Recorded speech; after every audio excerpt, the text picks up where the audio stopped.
This is Koa 3, by the way.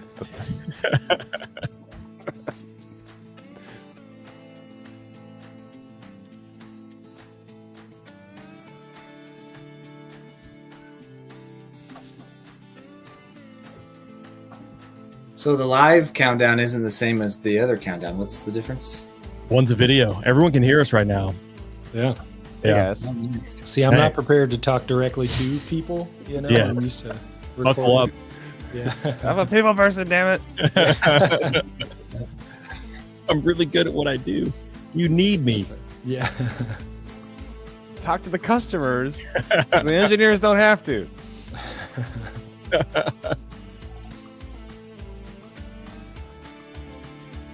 It might only be the four of us watching ourselves, so That's probably what's going to happen. And here I we can are. only There's hope. the four best friends. Just surviving. Well, welcome to the Bro Chat. This is the live version. Again, I posted it. You guys have posted around, and it's going to be epic, but it also is probably going to be riddled with technical difficulties and challenges as we tend to roll that way. But I'm excited. This will be fun, guys. Yeah, same here. Well, I'd like to kick it off because I do have some Patreon questions, and I think it would be good to kind of jump around the room if you guys are game for that. And then we can take this to wherever our heart's content may lie. Sound good? Yeah. Works for me. Yeah, look, look, everyone's picture is still here. So if you're listening to this, you need to swing over to YouTube and check it out because there'll be pictures and videos that accommodate here. But let's kick it off with a couple listener questions. So if you're watching this, it'll pop up here. And for whoever wants it here, but this is a China-Taiwan question. And this is going to be a two-part one because this is just how we roll so far on the bro chats. But all right, Ukraine, we're talking geography. Because of geography and land borders, Ukraine's allies are able to supply it with weapons and aid to avoid direct confrontation between NATO and Russia. Based on recent Chinese exercises and demonstrations of the sea and air blockades or just general incursions into Taiwan's airspace, if China invades Taiwan, does Taiwan's geography essentially leave NATO and its allies with options?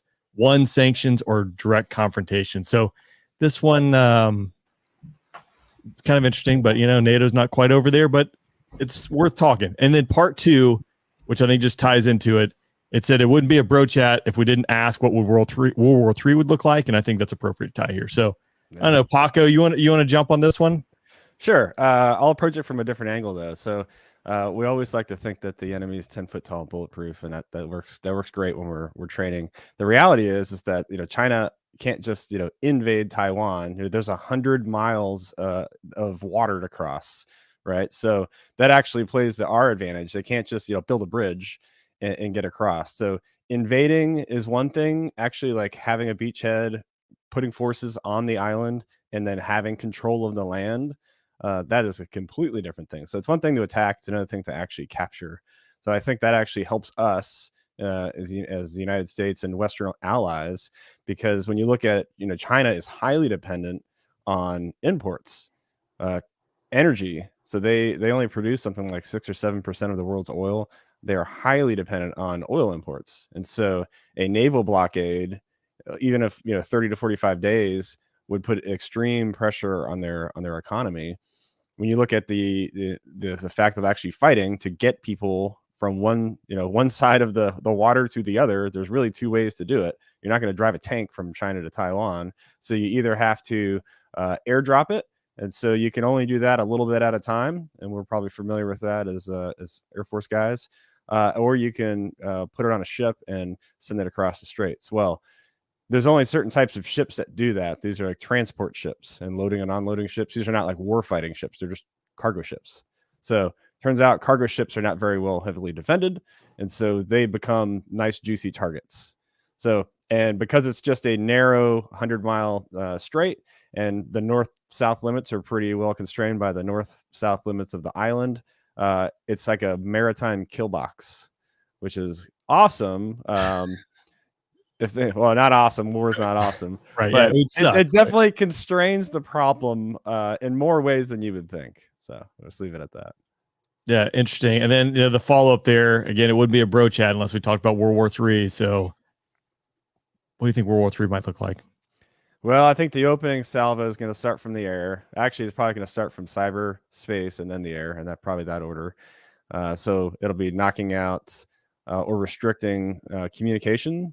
So then it'll be infecting and casting doubt on what's reality. So when you go get your ATO, like how do you know that? How do you trust the ATO? Well, you never thought about not trusting the ATO. You just get that's the air tasking order for guys who don't know.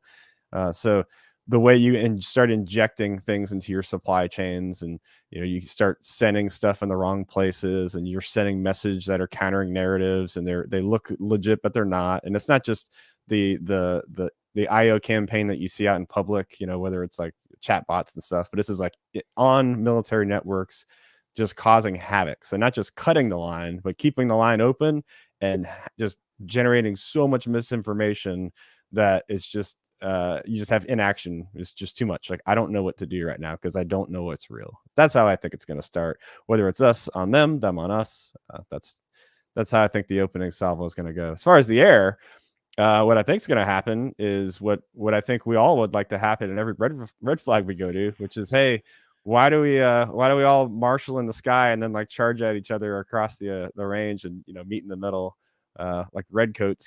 I want because someone just like take out the airfields that can't take off, or even better, my favorite one is get them all in the air, and then the blue force just drags, and then we take out all of their airfields while they're airborne, and now they have nowhere to land, because there's a sense of urgency of repairing that runway that is probably in excess of the fuel that those jets have.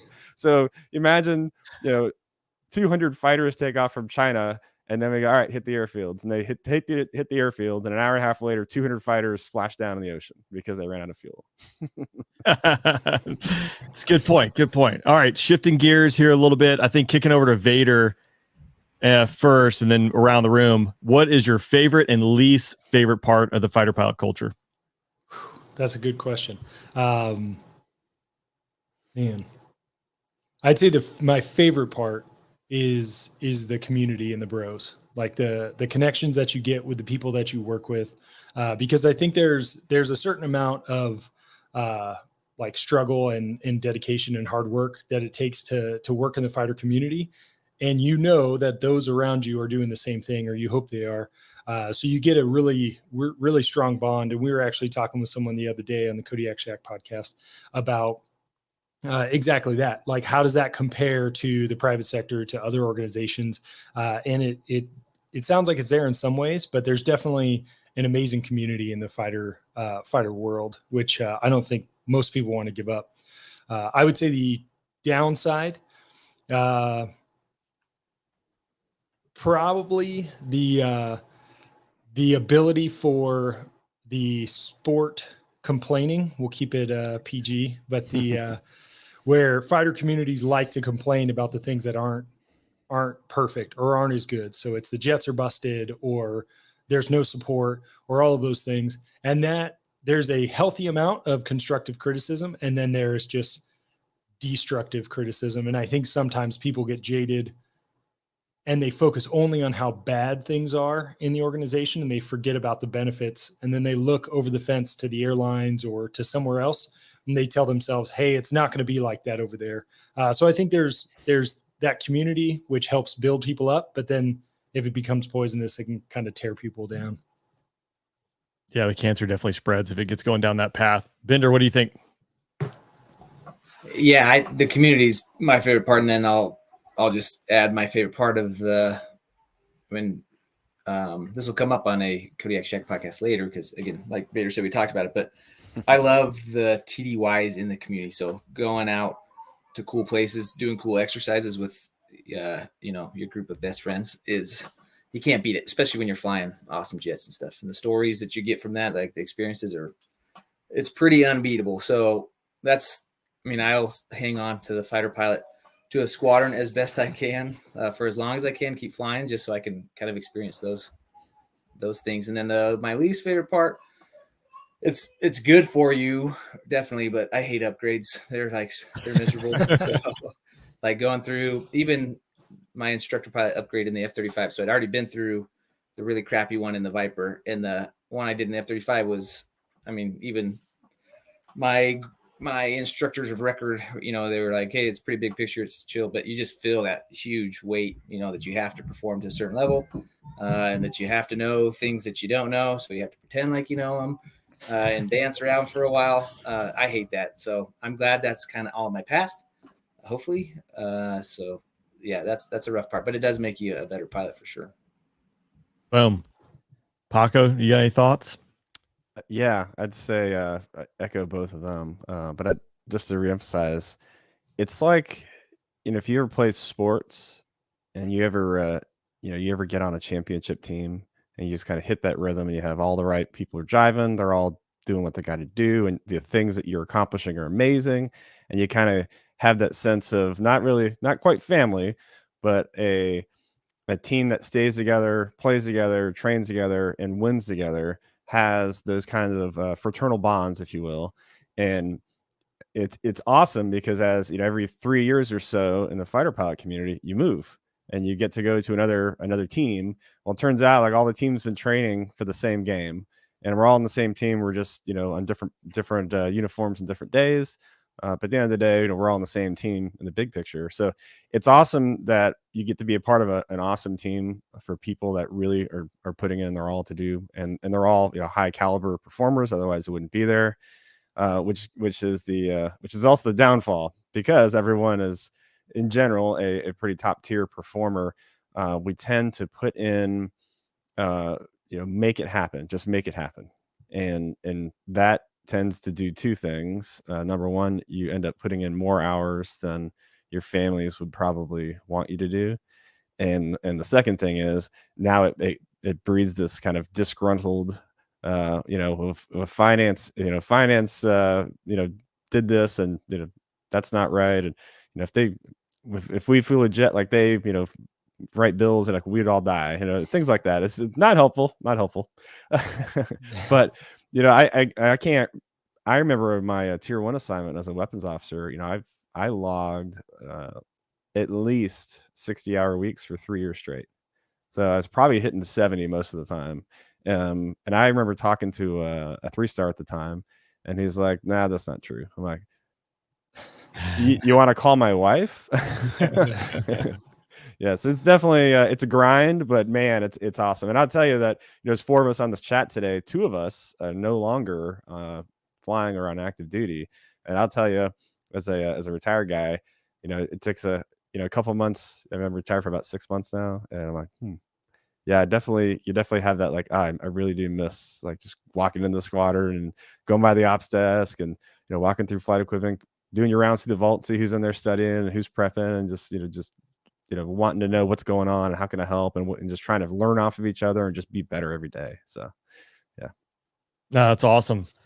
All right, a couple questions have popped in the chat. Yeah, you got to answer the question, right? Well, okay. Yeah. Well, we'll do that. And now we get questions. So with that, I echo the bro part of it by far, because is the favorite piece for me. You won't find another organization, maybe the fire department, you know, other military units, you might have that, but it's such a close-knit community. And I think it's evident in the fact that, you know, now in my other job, you can get plopped down next to a guy who flew fighters, and you have like an instant bond and a rapport based on the shared experiences. While they might be separated by decades, you have that. And I think that carries through, because that piece of it where you are having a bad day or having a great day, whatever it might be, you're able to share those experiences and share life at a very deep and connected level. And there's not always going to be like your best friends, you know, here and there, but you make some really meaningful connections that I have not done the same on the outside, right? Like it's the 4 of us sitting on the screen, right? Paco and I have never met in person, but again, this is kind of, it's a testament of what that community breeds, is we have a connection and obviously a joint interest in doing something that, again, it probably exists in other places. I just haven't found it. So that piece of it. And then, you know, the downside of the fighter pilot culture, I'd say it's, you know, it's kind of it's double-edged sword. The demand and the challenge of it is awesome. It requires a lot of work to be excellent. But on the flip side of that, you are doing 60-hour weeks, you're going TDY last minute. It's a strain on the family, not all the times, but more often than not. Like hey, I got a 4:30 brief, and then you're getting home at 5 or 6 o'clock, 7 o'clock, completely exhausted, and then you're going to do it again and again, and then you're going TDY the next week. That can be really, really a challenge on the family. And so, yeah, I think there is an attempt to structure the career path, right, where you kind of surge in your younger years in the 20s and early 30s, get a break when you go to school and staff, and then you're kind of back as the old hat as a leadership role. But again, it's tough to do. That's more. But yeah, the bros be the best part for sure. Hey, so, Wayne, sorry to derail. Are stories open? I was gonna kind of expand upon this, or do you want to move on? Oh, no. Yeah, stories are open. So now, so Bender and I were at Misawa together, and we went through, Bender went through FLUG and then his instructor pilot upgrade there. I went through the FLUG there. And so if you are a public speaker and you don't think you have mannerisms, you're wrong. So you have like little things that you do that everyone notices who's paying attention, but you. So what I want to do is share a story of Bender's and mine, and then we'll go around and talk about what everybody got called out for. So when Bender and I were in Japan together, the IP, the instructor pilot who's critiquing you, would sit there and sometimes seemingly only pay attention to your mannerisms and probably not your brief.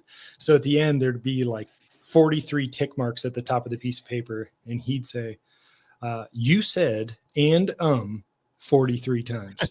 And who knows whatever else you said. But one of Bender's mannerisms, and I think he still has it, most fighter pilots and people in ops will wear a lanyard around their neck to hold their like credentials and stuff like that. And Bender will hold his lanyard to keep his hands from like moving around. That's his like happy place. And mine was most fighter squadrons have Expo dry erase markers that have like either a piece of plastic or something that they all kind of stick in together. And I would press them together. And the worse the debrief was going, I would press more intensely, trying to create a singularity to destroy the entire room. But yeah, those were ours. I even on my second IPUG, I was at Holloman doing like my FTU or formal training course upgrade, and it's the brief, so it's not even the debrief going poorly. And I go to take one pen out, and all pens, like all four, just explode out of there. And Drago was the IP, and I was like, this brief has gone off the rails. Like we're like 30 some minutes in. I was like, oh, this is not going to go well. But yeah. So Paco, what about you? Ooh, well, I spent many years on the other side of the table, so I was the guy with I would do that. I would look at the mannerisms and count the tick marks, and I do that. And I wait to the end of the debrief. I'm like, all right, let's talk about big picture things. So presence, movement, use of aids, visual aids. So people would take the sticks and point with the sticks, like, nope, pick up the stick, use it for the reference point that you're gonna show that picture, and then put it back down. Do not touch it. Or and then you get the standard stuff that you'd see, and I think a lot of the young guys have figured it out these days. But when you go erase the board, you erase vertically, you do not erase horizontally. All the little things that are comical when you're the one that's the observer, but it's you don't even think about it at the time. And most of those things, I went from a lot of briefing and in tests. We don't do the same kinds of flight briefs and stuff that you did in ops or the training squadron. It's everyone in the room has at least 2,000 hours, and they're all either gray patches or blue patches. So they're either weapons school graduates or test pilot graduates. So like, all right, here are the run cards, here's the highlights, here's the admin. All right, and here's how we're going to do it. Any questions? Like, nope. All right, we'll see you at the desk in 30 minutes. And it's a little faster. It's a little longer now, but it's not the 60 to 65 minute brief or whatever's going on these days. Bender and Vader probably know more about that, where it's like, hey, you have a 30-second window to nail this timing of this brief. And you're like, oh, Jesus. So, and that comes all kinds of mannerisms. My favorite is, I think Vader and I were talking about, my favorite is when people get behind. They're like, well, I need to cover every word that I had rehearsed, so I'm just going to talk faster. Yeah. Like, oh boy, here we Here go. we go. Instead of like, no, actually, less is more. If you just talk to me, man. Like, you're the experienced guy. In the brief, like, just relay your experience to me. Like, I don't know what I'm doing. That's all you have to do. Like, don't overthink it. So it's, yeah. I'm sure you guys have seen it when it comes to now editing podcasts, because I go through and listen. Oh, What's God. my word of the day? I Mhm. tend to find fascinating just a go-to word in my vocabulary. I Yeah. need to read a book or two. Yeah, I Yeah. spent I spent about the last hour going through some of those at a podcast that I recorded earlier this week. It was not fun. Yeah. Why do I sound like such an idiot That's all right. the time? That's right. That's right. Why do I do that? I hate hearing my voice, and I hate finding out what word I like to use repeatedly. So translates. All right. I want to jump into the chat here because we do have a few people that have asked questions. We have the first one, which was a little while ago, but freebie for anyone. Do American fighter pilots prioritize speed of maneuverability, whereas Russians and Chinese prioritize maneuverability over speed? Well, speed is kind of relative, right? I would say, I don't know. I don't know how to answer that question. Vendor, you got anything? So I'm not exactly sure what's being asked, but I think, and what I think is being asked, I think Russians. It was Russians, right? Chinese Russians. There you go. I don't know, like certain jets. Great profile picture. Yeah, like MiG-31s or whatever. They're built for speed, right? So they can't do, they're just built as interceptors. So go as fast as humanly possible to try to intercept our bombers or whatever. So I think they probably focused more on that. And maybe you're a little bit later to the game as far as the maneuverability of the fighters. I don't know if that's what they're asking. I think Our fighter, we didn't really. It's tough to put either one of those because that's not necessarily the objective. Maybe back, if you're talking the 60s and 70s when we were trying to create lightweight maneuverable fighters, well, the game's changed. Would you agree today? Like, stealth, BVR, those type things are now factored into this. So while you need something that's fast maneuverable, yep, I don't know if you can necessarily place it. Hey, this is the emphasis for one or the other. Is that fair? And I think, yeah, I think if the difference, the value proposition of going like Mach 1.2 tactically and Mach 1.5 is like nothing. Right. Yeah. In the time to get to Mach 1.5 is more valuable than the speed that you get out of it, I think. Yeah. I guess he followed up with, I meant the capability of the planes they're flying. So, I guess probably everyone is going towards the same type of objective. Like, you want to be able to see and kill your enemy sooner, faster, and more than the other guy. So when I think one aspect, we're all viewing it from the planes we flew most likely, but you think like the F-35 it's not a C model. It's not a Raptor. Like, it's not an F-16. Like, it's not going to, Bender, correct me if I'm wrong. It doesn't seem like it'll accelerate as aggressively, but it's pretty clean. But then you look at like Hornets, like Legacy Hornets, even Super Hornets, like they are definitely relatively slower than the jets that we flew in the Air Force. So maybe he's kind of viewing it from that perspective. But yeah, what do you think, Bender? Is the 35 still accelerating and get after it like you remember the Viper doing? It depends. It does a little bit better of maintaining the speed, better than a Viper did for sure, because of how much less drag there is. So you can get above the Mach and stay above the Mach easier than you could in the Block 50. But a Block 50 is a rocket ship below, 25,000 feet. Yeah. And the F-35 is still, the motor in the F-35 is pretty impressive, low altitude. Like, it's a lot of thrust. The maneuverability, there's definitely a difference between a Viper's maneuverability and a F-35's. There's a reason people call it Fat Amy. So it's good. It's not like I don't know. I've never flown a Strike Eagle or an Eagle, but I imagine I've heard that it flies like a Strike Eagle probably with, yeah. And a Strike Eagle never met a knot it couldn't bleed off. So. Oh, hey, Juice is here, so throwing a compliment out there. Juice, hey. So name drop Juice. He was a bro. I think he's gotten a super braided belt now. So congrats to Juice for making 06. Jalapeno corn, nice. Yeah. I missed that too. Yeah, I have a VA disability from jalapeno corn. Honestly, I get paid for all the jalapeno corn I ate. The best part's like when you walk into the squadron and someone has made it so well that you're coughing because you're just inhaling the jalapeno vape, if you like will. down And the the color- hallway too. Yeah, and the Yeah. collective reaction is not like, oh my god, it's like, oh, that's a good batch, man. Yeah. My eyes are watering. Yeah. I love that that half cough, like Yeah. good corn, and then kind of walk out of the room. Yeah. Thanks, Juice, for dropping in. Definitely a bro. Let's see. We'll see. Is there mission planning software that can be used to run the brief? Yes and no, Yes. in my experience. So the problem you run into, it's where you want to spend your time. And what I've seen is there's like BRI or Wedge or anything else, and these are just like pretty much PowerPoints. They're PowerPoints with hyperlinks to different sections. But the problem is most of your briefs are relatively focused in specific areas, meaning that like you're either going to spend time prepping a whiteboard to draw on it and your airspace and your desired learning objectives and what you're going to be fighting, or you're going to prep a PowerPoint and then you're just going to click through slides versus write it on the board. So it kind of depends on the person, what they would prefer to use. That's at least in my experience. What do you guys think?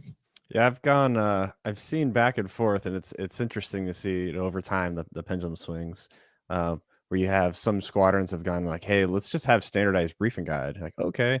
And so everyone kind of, this is the standard. Everyone just starts briefing off the standard. Well, then what happens over time is that no one actually explores the space between those lines that are written on a piece of paper. And then everyone starts to become, tactically stupid, or they forget how to teach, or they forget how to learn. And it is a process. It's experiential learning. It's the same reason why, we have teachers in schools to teach our children. It's the same thing. You have to be in an environment that's conducive to presenting material and being able to interact with the student to then have that collective understanding. And you go out and you demonstrate it and show it, and then you come back and then you debrief it to get smart. So that's the cycle of learning in a fighter squadron requires that you tailor that experience up front with the brief, and then you go fly your plan, and then you go debrief it to the standard from the brief. And this is for all fourth gen fighters, because I imagine Bender just sits there, closes his eyes, and then they just like absorb whatever it is they're doing. It's like the Matrix. Just Just ones and zeros. They're just staring at the screen. I mean, why else does he have that's why the $400,000 helmet's for. Yeah, right. Yeah. There's a little pin that injects behind the ear. It's a bit painful, but not too bad. I think the brief process, I don't know, and all the things that we do, I think the mission planning process is really good. And that's really where you like, if you do it well, you dope out, all the contracts that you need to do and the things you need to think about. I would say, I don't know, I'm not a great briefer. Actually, I'm a terrible briefer. Gotta be honest. And I'm a terrible receiver of briefs also. Like, I don't pay attention to almost anything that is said. There are questions that I have as he's talking, and I'm just like trying to figure it out on my own. As I'm sitting there, like, what am I going to do at this moment so that I am not the lymphatic of the story? So I am not completely. Bender, just want to highlight, this is a confession, and everyone in your squadron is going to be able to see this. Yeah, it's too late. They already hired me. I'm under contract. I'm just not convinced that the brief is as important as the time I spend on it. So I don't spend a whole lot of time on the brief. The debrief process, I think, is one of the gems of the fighter pilot culture, is how well we debrief things. And you do need to have a decent brief so that you can go back and, find fault in it if there are issues to it or whatever. But the debrief process is where money is made, I think, in a fighter pilot squadron, that makes you get better, and that, that really makes those units such high performing units. So the brief, you could use whatever, PowerPoint, you could use whatever you want. I'm going to pay attention to like 13 things that you say, and then we're just going to go fly. Well, I think that's exactly what the goal of a brief should be, is focus on the highlights. Like, where I remember I had like 10 minutes to brief DCA when I was at McIntyre. It was just a sim, but they were like, hey, 10 minutes and we're leaving.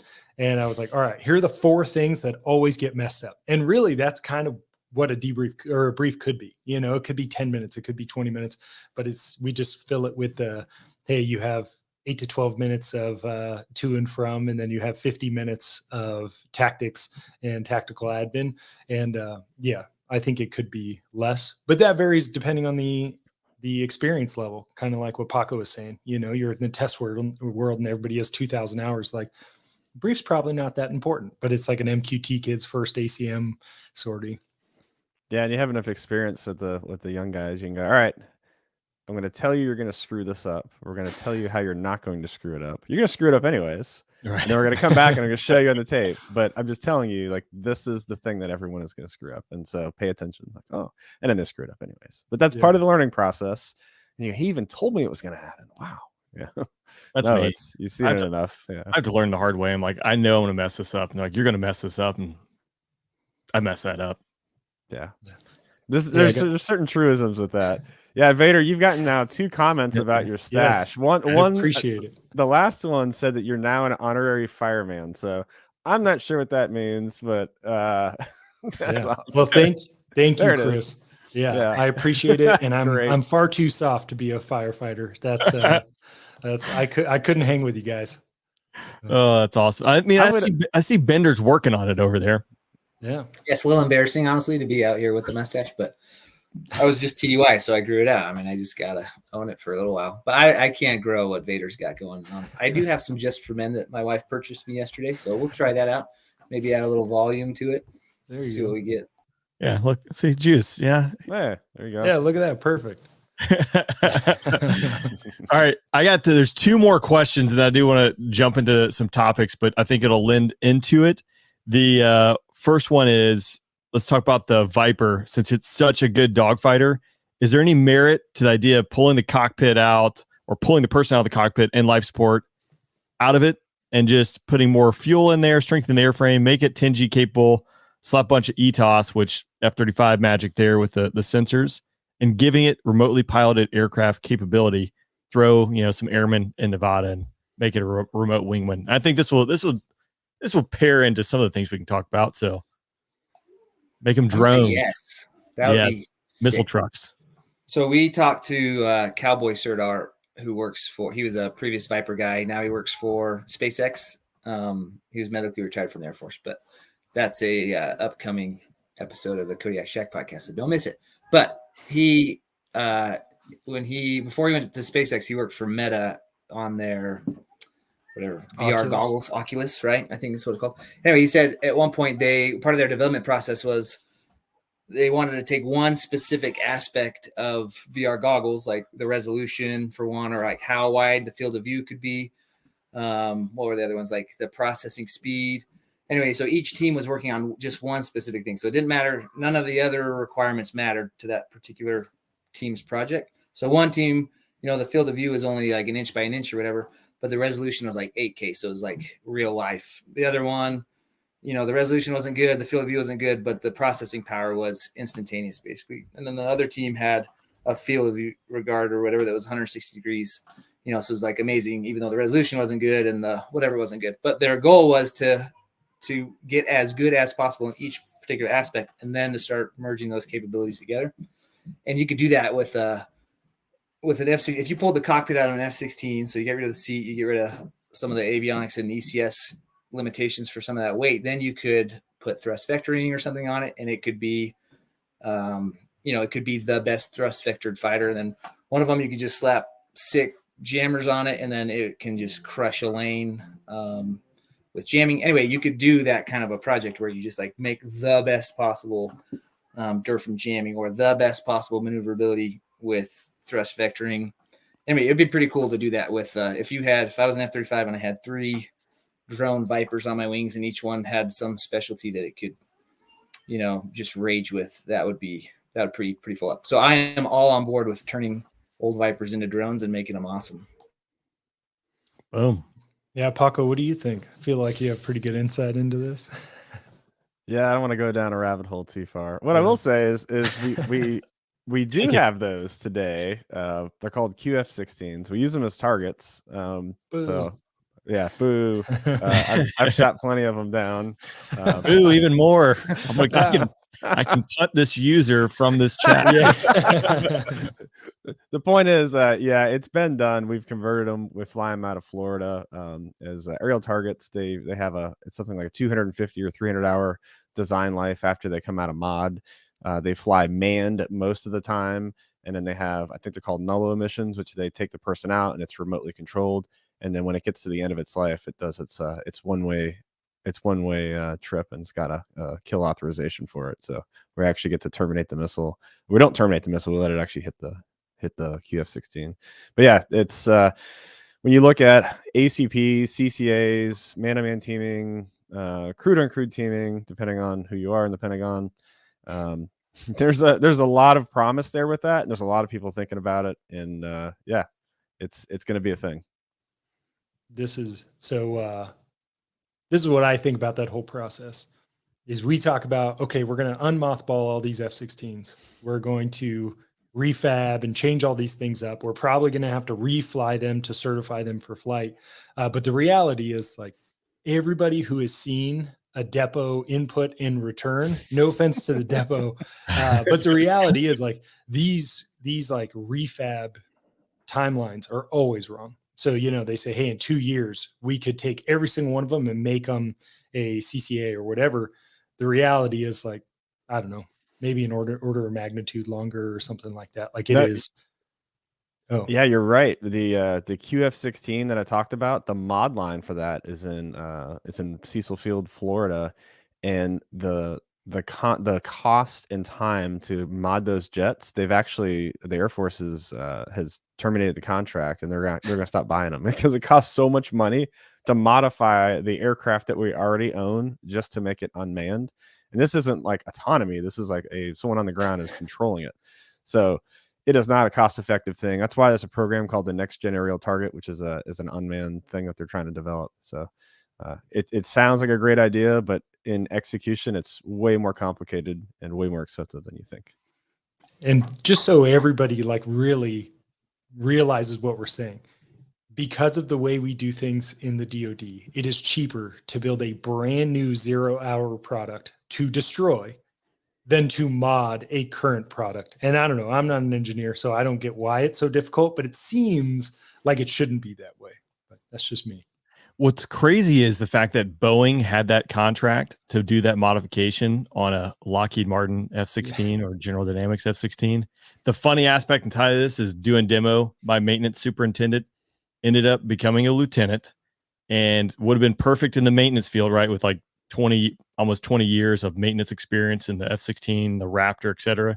So the Air Force says, no, we're going to send you to acquisitions. What they didn't realize is they sent him down to acquisitions in Florida, and then he ended up being the guy dealing a lot with that contract. So he could actually go there and hold their feet to the fire and say, this is BS. But so we can see where it's going. So it is interesting how the process works. Somewhat infuriating. Would that be a good segue into 6th generation fighters? Sure, we can talk about that if you want. Yeah, I'll call up. I have so many questions.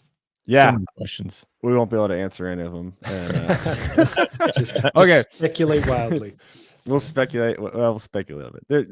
There's a few things you can say. First of all, just to start, there's no definition of a 6th generation fighter. Additionally, the definition, the actual term of a 5th generation fighter was a made up marketing term by Lockheed Martin, and then everyone started using it, and then we had to define it because they used it so much. So we'll start there, and then we went backwards and said, well, if that's a 5th generation, like, how did you get to that? Here's a 4th generation, here's a 3rd, here's a 2nd. All right, so what differentiates a 6th generation fighter from a 5th generation fighter? I think the 3 things that you can probably hang your hat on is they don't have tails. And the reason they don't have tails is I would say that every 6th gen fighter concept that's out there is tailless because it's looking to maximize a wideband spectrum management, not just a narrow. It's not just stealth in a narrow aspect, narrow frequency. So I think that's probably one thing. The other stuff is the stuff you won't be able to see, which is open systems architectures, to be able to plug and play different things into the aircraft, and software updates that are easier than what they are now. And then the last one is digital twins. So you'll be able to iterate on designs in a computer environment, and then your sim is a physics-based sim that's kind of based on that. And so you have a cradle to grave model that's living and evolving with the aircraft, and each aircraft has its own individual model. So when you go to like Depot and Phase, you have like a digital model of how that airplane is growing and evolving, and the maintenance issues and things over time, and that leads to things like predictive maintenance and dynamic phase. And the end result, all that nerdy stuff, is that you're going to get a better performing aircraft with higher availability rates, with mission systems that are more reliable. That's what I think. Yeah, I mean, so NGAD, right? Next Generation Air Dominance Fighter. That's I mean, what we're talking about. Where is that? Like, where are we in that timeline? Well, I don't tell you about that. Some of these things I was heavily involved in. Some I can look up on Wikipedia. But what I can say, so here you go. What's Wikipedia say? Yeah, how many? This is actually a better question. The world is changing. We said the world is rapidly changing. It is rapidly changing. How many 6th generation fighter programs do you guys think are actually in play right now in the world? 4. 6. I know there's 2 in Europe, right? There's like a European Union one and then a British one. And yeah, so that's pretty close. So they're actually, you're all somewhat correct. So there's 5 right now. There used to be 6, which is actually kind of recent news, which is why we're like, hey, we can talk about the bro chat.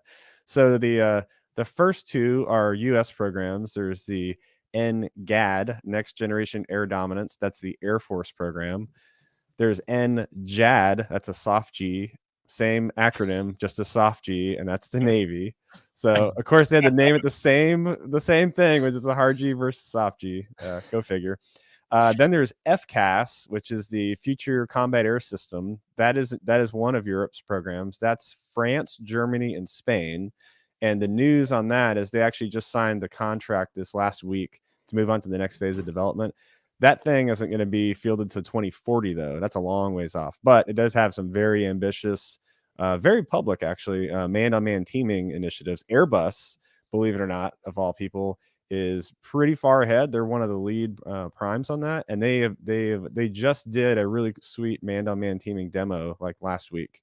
Actually, it was this week. I think it's going to be in the Verge tomorrow as one of the links. Nice. So they took an A400 Mike, which is like a C-130 type aircraft, and they had Airbus has a target drone business. They're called DT-25s, and they actually air deployed them out the back of the cargo ramp while it was flying, and then they had a Learjet actually take control of them. And so one Learjet was controlling 5 of these, flying around and operating autonomously. So that was kind of cool. Mit Airbus zusammenarbeiten. There you go. Look at that. Yeah. Boom. Yeah, there it is.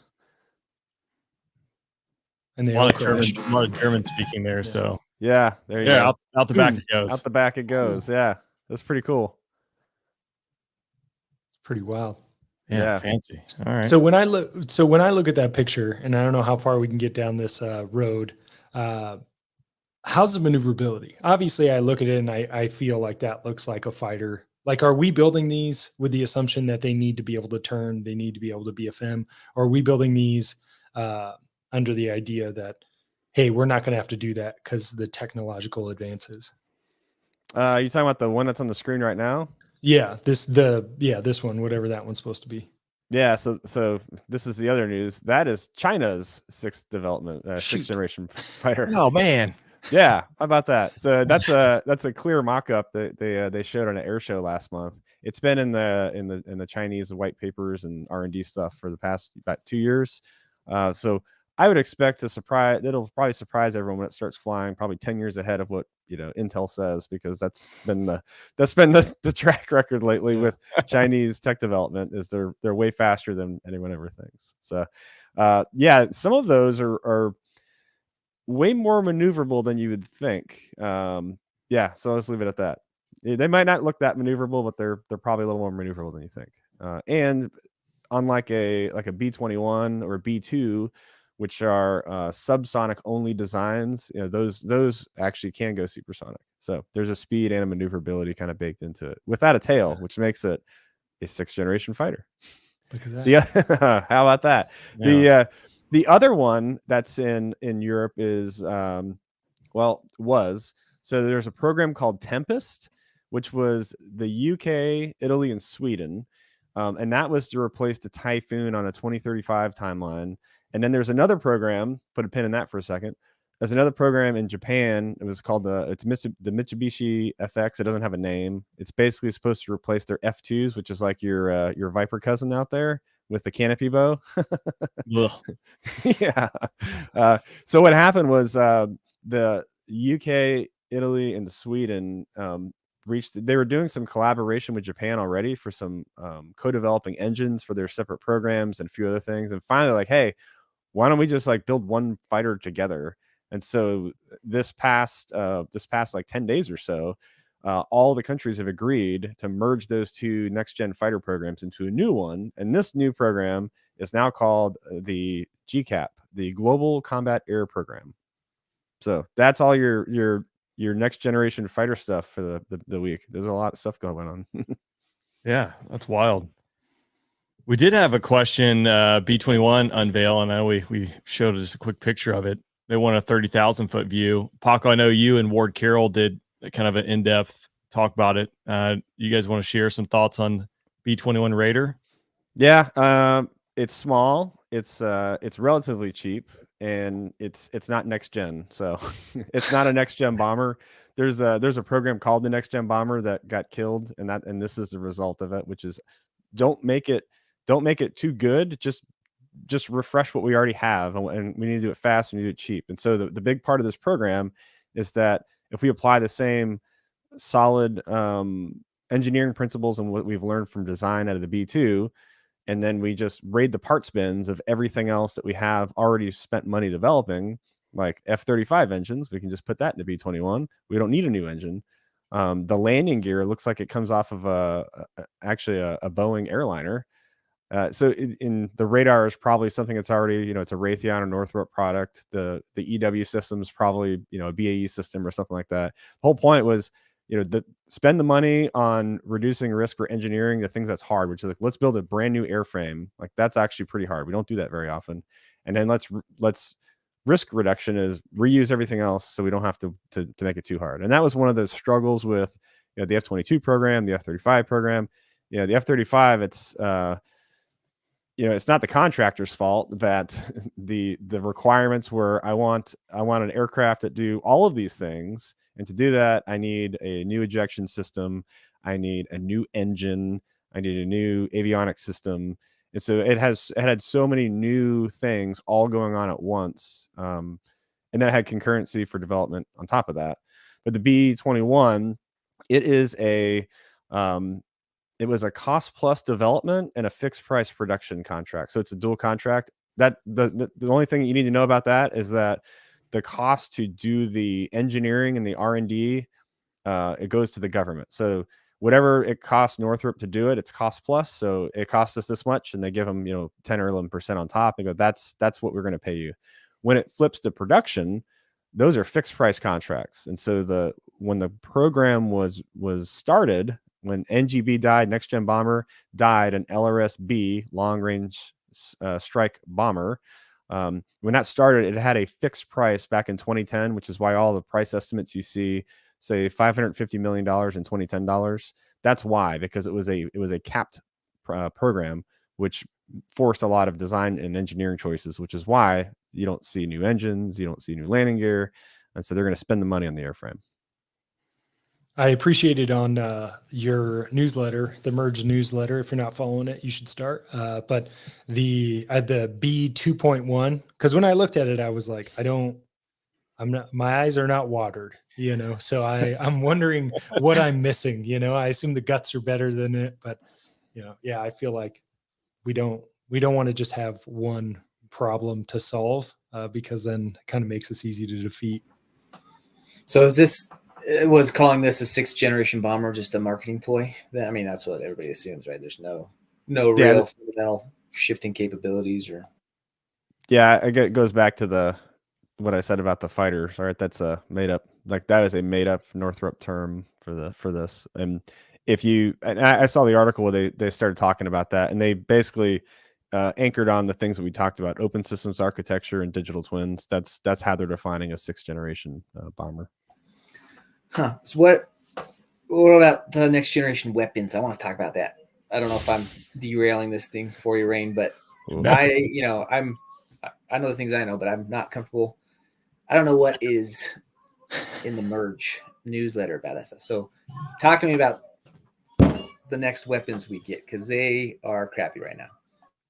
Yeah, they could be better. Turns out, we indexed heavily on the AMRAAM, and then it's a great weapon, but it's doing things it was never designed to do. But it's kind of hit its engineering limit. Energetics and physics are actually things that we have to deal with, right? When you build an air force around the AMRAAM, that induces other problems, which then gets us into external carriage weapons and things like that, which now you get into the stealth versus F-35 versus F-15EX and all those other things. Suffice to say, I think that you're going to see actually there's a thing called NDIA, the National Defense Industrial Association. I should know this. I was actually a moderator on their panel at the Air Armament Symposium down here where I live in Florida about a month ago. And I moderated the panel on next gen weapons for about an hour and a half or so. So I'd say that it's modular weapons. So think there's a couple concepts out there. One of them that's floating around in the public is you could take maybe you have a 2-stage or optional stage weapon.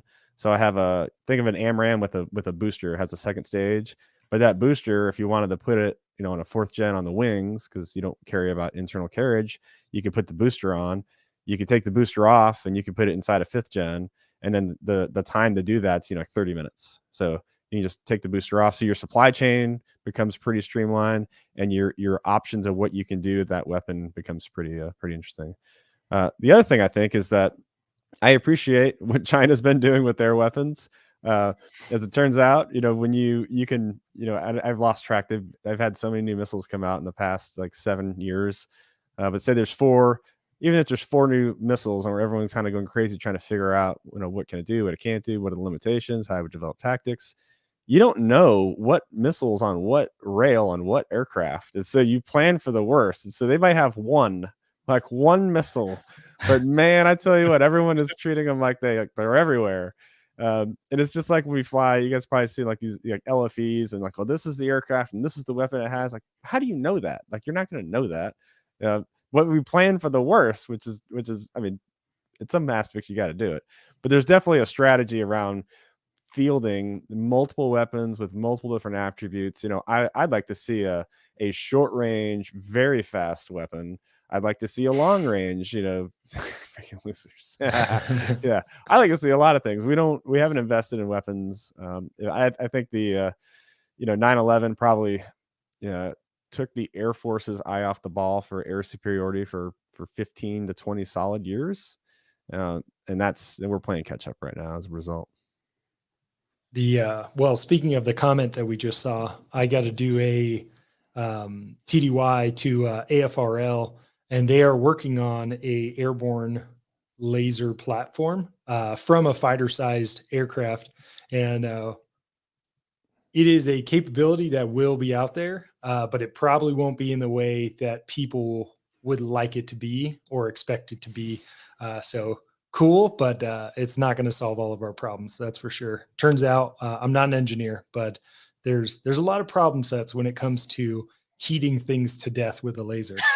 Yeah, freaking lasers. Yeah, I'm tracking that program. I think it's called Shield, if I remember right. It's they had the Hell Pod, the high energy laser pod. Yeah, with them. Yeah. What was the program in the 747 back like 15 years ago? The entire 747 was a laser. Yeah, airborne laser. Yeah, there that was the whole plane, and that was a plane. It was a jumbo jet. And it had a laser gimbal on the nose, and then the entire jet was basically, I think it was a chemical laser, was all of the chemicals to actually make the reaction to create the energy for the laser.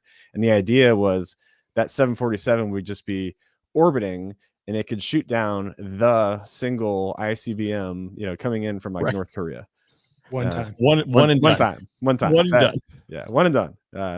Lasers are great right now for defensive. Offensive is a problem because again, physics. You have dissipation and jitter, and when you need power and dwell time and things to actually get the effects of the laser on that specific point. So even a little bit of a jitter moves that laser energy around enough where now it's not actually getting to the heat that it needs to actually destroy it. So get a kinetic kill.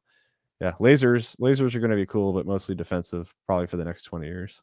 Well, and then you think about you're trying to laze things that are literally built to heat up and dissipate energy well. So you're like, shoot, this is a tough problem. But I want to use a laser to shoot down the Mach 25 nuclear warhead from space. Yeah.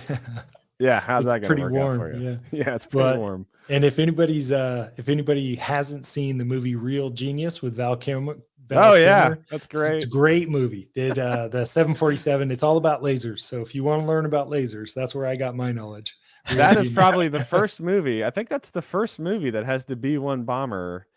They use the B-1 bomber with a laser in the bomb bay. That's the and if you haven't seen the movie, guess what? It's old enough, so spoiler alert. They shoot the laser at a big ball of popcorn and blow up a guy's house, which is one of Val Kilmer's better movies. That's why you need target ID. They were trying to laze something else. They didn't even realize they were lazing the house instead. That's right. Speaking of the B-1, did it survive the NDAA? What was its impact this year? Man, yeah, but I think the last year they had a really big win. Well, depending on what side you're on, of divesting some of the B-1s. I think it was about 19 or so, 16 or 19. I'll call it that. And I don't think this year that they committed to retiring any more. I think that was the deal. It's like, let's get rid of these and we'll wait until the B-21 comes online, and then the B-1s are the first jets to go to the boneyard. No pun intended. When the B-21 comes online. So I don't think there was for bombers. I don't think there was any changes. There was a lot of changes and everything else though. So we can talk about that if you want. The world's our oyster. Okay, you guys want to talk about the fighters? So there's 114. I have it written down here. 114 fighters are approved to be divested with an asterisk. There's 21 A-10s, 26 F-16s, and 67 F-15s with an asterisk. That requires a report to deliver a plan. Because it's pretty evident that it doesn't appear to be a plan of what we're doing with the F-15 fleets right now. Shocking. Shocking, right? Wait 12 months and someone else is in charge, and then it'll change again. So they're trying to avoid that. So if you guys aren't tracking the Kadena, there's a lot of politics around the Kadena unit shutting down for F-15Cs. They have 2 squadrons that were there. The Air Force pulled them back with intention to retire those tails because they're getting old and worn out. And for numerous reasons, the Air Force fighter fleet is old and falling apart. Some of it's Congress, some of it's the Air Force. But at the end of the day, the plan is to just cycle rotations of deployed units up there to kind of cover that gap. Whether or not it's a good idea, we can have another conversation about that. Then there's the F-15EX politics, which is we're going to buy it. The Air Force didn't want it. The Air Force is buying it. Now the Air Force wants to buy more than they planned this year so they can actually stop buying them sooner, which is now creating another huge headache with Congress. And then in the background, you have the F-15E, which is getting very, very, it's quickly aging out, and it's starting to fall apart too. So that's going to be probably the thing that no one's talking about, is when that community falls apart, because the oxygen in the room is consumed by everything else going on. That's going to be a fun conversation. Do you guys remember what the high time like Vipers that you flew were? Like how many hours those jets had? I think it was 8 and some change, maybe 9. Yeah, because I want to say, I kind of joke the Gambler squadron jet was 353 because it had a MiG shoot down. It wasn't 377, but that one went on every single deployment, and it had like 9,000 hours, like whatever. I think it was. I would say it was the first one to go over the line there to then require the service life extension, the SLEP. Yeah. Mhm. Yeah. So just boring a lot of holes over Afghanistan, Iraq, and the Middle East year after year after year after year. Yeah. Wearing You're these literally jets off. flying the wings off that we say like, oh, you're flying the wings off the planes. Like, no, you really are. The high time Strike Eagle, so the high time F-15E is tail 487. And I know this because I just checked yesterday of how many hours it had. You guys have any idea how many hours it has? What was it initially designed for? Well, the F-15 was initially designed for 4,000 hours, which that's So it's gonna be like 12,000. That's Yeah, called 13. 14,400. Jeez. Yeah, when we say the jets are getting old, that's a lot of hours on a fighter. Yeah. And Well, even the if it's origi- not pulling a lot of G's, it's carrying a crap ton of weapons and fuel for that many hours. So it might not be pulling the G's all the time from Middle East stops, but it's definitely carrying the weight. Yeah.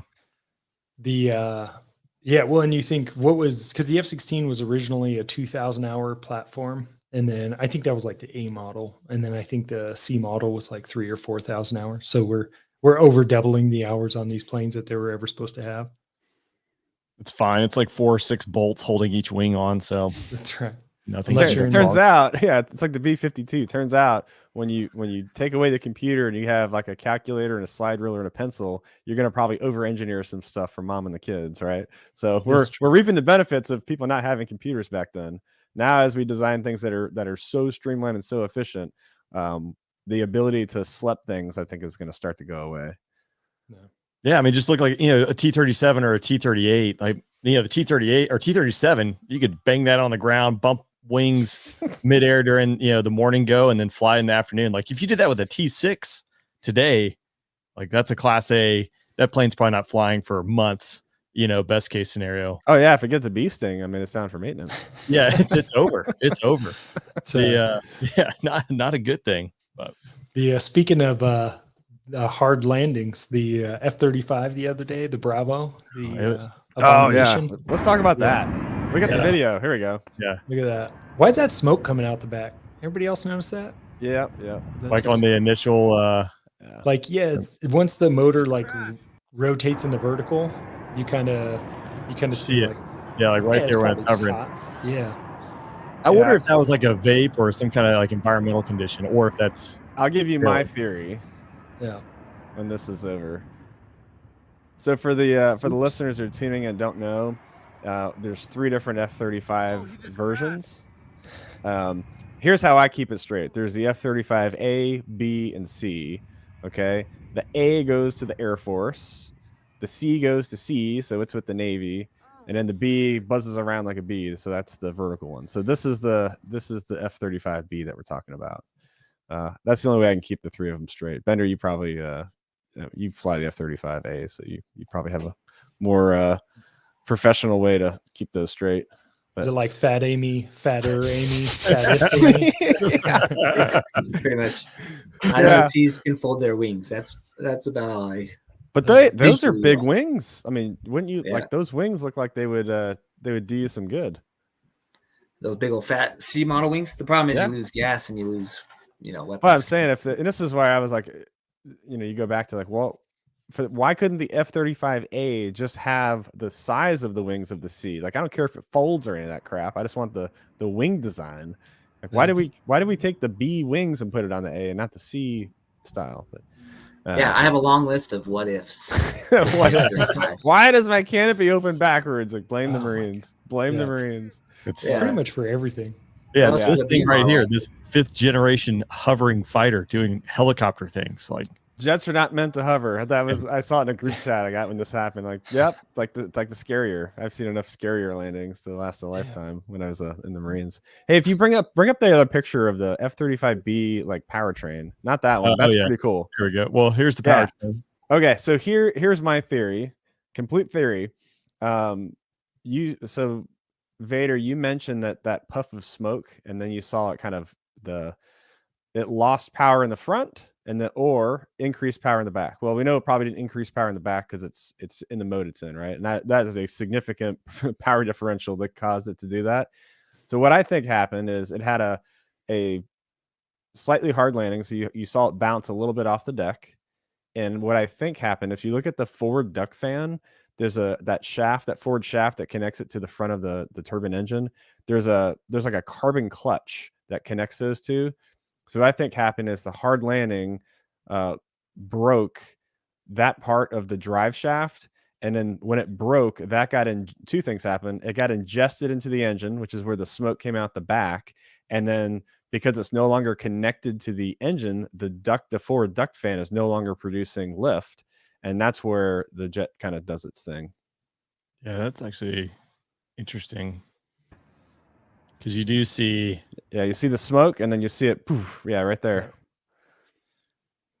So now I'll Bender, you want to weigh in, or you want me to speculate wildly before you weigh in?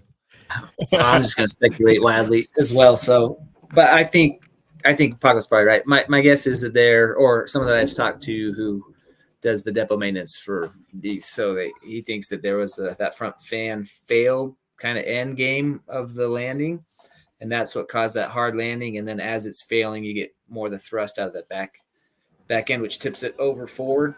And then there are parameters for the auto ejection. So it's auto ejection, right? So if certain things happen in an F-35B, then the pilot gets kicked out. He didn't. I don't know whether or not he pulled the handle in this particular case, or whether he was auto ejected. But if does the A have that? Does the A have an auto? Wow, they don't trust the Marines, huh? No, it's for that exact reason, for a failure at the end game of a hover where he doesn't have time to get out. Interesting. I didn't know that. So I think the question, I don't know, but I think he's outside of the parameters for ejection when it tips like that for the auto ejection. And then as it settles back, he's back in and the thing kicks him out. That makes sense. But I don't know. It could be that, he ended up pulling the handle eventually. I'm not exactly sure, but that's kind of the going theory and wildly inappropriate speculation going on. That's right. Buckle up. It's only going to get worse. So, so I talked to a dude who he used to be in the Navy, so he's an expert, obviously. But what he was saying, and I've been told this before, that once the F-35B gets into that kind of hover mode, that the control stick is you push forward, and then that's your up down. Like that is how you start your descent, is like a slight push forward on the controls. And what he was saying is if there's some like reversion in logic, like once it touched down and there was weight on wheels, it went back to trees get bigger, trees get smaller. And so he touches down, he bounces. And as any pilot does, is like, no, land. And then it's like, oh, and the nose dipped over. So we'll find out soon. And we probably won't be able to share the true what actually happened because it'll be safety privilege. But right now we can just say stuff because we haven't been briefed. That's all right. So, we don't know anything. Hey, hey, Rain, we've been going a little bit over an hour, and I don't know how many people are still even awake or paying attention. I'm happy to keep going because we can chat. We can chat for as long as you want. The world's our oyster. They can leave. There's still people here. I think we probably could wrap up on the F-35 here, unless anyone has some viewer questions. But I think with the F-35 thing, important, like one, obviously all the stuff we just said was pure speculation, which I think we hate doing outside, especially in the public. Who knows what will happen? It was awesome to see the seat work. I assume he's doing okay. But if we just really peel back this onion with speculation and do some root cause analysis, I think we all can agree the problem here was we tried to make a fifth generation fighter do helicopter things. So that's right. If we didn't do that, we wouldn't be talking about this right now. So thank you for the canopy bow. And then your gear comes up slower now, doesn't it, Bender? Because you got like one less hydraulic pump or something because they got to be able to do that. I don't know. Helicopter stuff. It's possible. There are two things that come with the B model. One is we got the canopy bow in the A model because of the B model, because of that second fan right there, whatever. So I don't know why they can put that thing on a B model and not on my jet, but somehow we all had to have a canopy bow. That doesn't make any sense to me, but we got one. And then the other thing we have because of the B model is we all wear, even though I don't have auto ejection, I have to wear a special flight suit that connects my arms to the seat to pull my arms in. There's no reason to have it in the A model. It's just because the flight suit came with it in the B model. Now we're all required to wear it. So thank you, Marines, for those two things. I don't like them. The one good thing, though, we got from the C model is the landing gear is pretty beefed up. So, we don't even have the C model's landing gear. Ours isn't as beefy as theirs, but it's way beefier than a Viper's. And so you can just land this thing. It doesn't even matter. Yesterday I had my check ride. So, you have to land within the first 1,000 feet. So my technique is just like plant the thing at 300 feet so that I don't buy a downgrade or whatever. And I did. I didn't flare at all. I just aimed for the runway and smacked it down. And I couldn't feel a thing. It's awesome. You don't feel anything. Every landing, great landing. And I like that about the F-35. That love is nice. Bender's candor. He just he opens up. We haven't even mentioned, for those listening, I mean, you're sitting in front of a wall of leather-bound books. It smells like rich mahogany. So it's quite impressive. We can wrap up here. I do have one parting shot. I did actually have a question for Paco. Yeah. It was a DCS question. It said they're about to get the F-15E in DCS. They won't put an AI backseater. How much can the front seater do alone without jumping in the back like you do? Like it's like you have to go in the back seat to drop a laser guided bomb or a GPS guided bomb. How much can the front seater do without a Wizzo in the back? So you can fly the Strike Eagle with a pilot only administratively. With the two things you can't do, if you look in the picture here, there's some switches on the left side of the jet. That is the panel that powers up the targeting pod, unstows the targeting pod, arms the laser for the targeting pod, and then you can tune the picture, so the brightness and contrast, that kind of thing. So that's one thing you can't do in the F-15E. And then on the right side, which I don't know if you have a picture of that, there it is. Those are the switches for your electronic warfare and your RWR. So if you go fly tactically air to air, you would have no RWR because there's no way to turn it on. So that's the only thing you lose. So even if you're not dropping bombs, it still kind of matters. This is the reason why the F-15EX, even though it has two cockpits, there's a whole bunch of politics around why it has two and not one. One of the requirements was that it is able to be flown tactically by a pilot only in the front. So those switches exist in both the front and the back seat, and it's weird because every time I flew the EX too, so every time I flew, I would always, there's like a master and a slave, and because the way the jet's wired, at least the test ones we have initially, I think the pilot switch overrides the Wizzo switch for like the targeting pods. So like the pilot would have to like turn on the switch for the targeting pods, and then the back panel would do the thing. And the same thing with our electronic warfare. They would have to, I think they'd had to turn it on, if I remember right. So it's been a while. I'm losing those things. But yeah, so E versus EX, the E, you can do mostly everything as long as you don't care about RWR. I mean, does it even work anyways? So yeah, I mean, that's, yeah. Just assume you're getting shot. Odds are you're probably are. Yeah, probably getting shot. You're in Bad Guy Land, you're getting shot. Yeah. Turns out when everyone has active missiles and we're all doing launch and leave tactics, like the RWR doesn't matter as much. But man, the electronic warfare matters a ton. You can do some cool stuff with that. Yeah. Well, guys, I mean, we survived, I think, the live stream.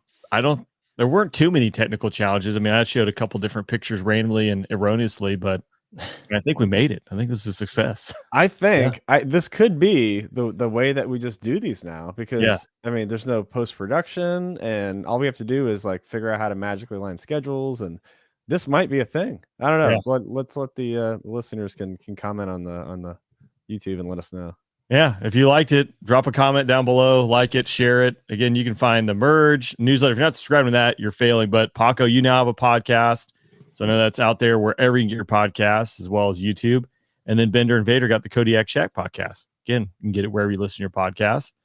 And then, do you have a YouTube channel, Vader? Yeah, it's just the podcast, but yeah, that's the video, so you can see more of the old mustache, at least until I go home for Christmas, and then it'll probably get trimmed up a little because the missus isn't a big fan. What? Yeah, I don't know. She's like, nobody likes your mustache, but now I have objective proof. Like there are two people on the internet. That's right. That's sad. They love it. They love it. Well, Carrie Juice is like 2.5. I mean, that's true. Yeah. I appreciate that, Juice. Thank you if you're still listening. Awesome, guys. Well, I really appreciate it. This is fun. Yeah, definitely. Thanks for having us, Rain. Boom. We're out. See you, fellas.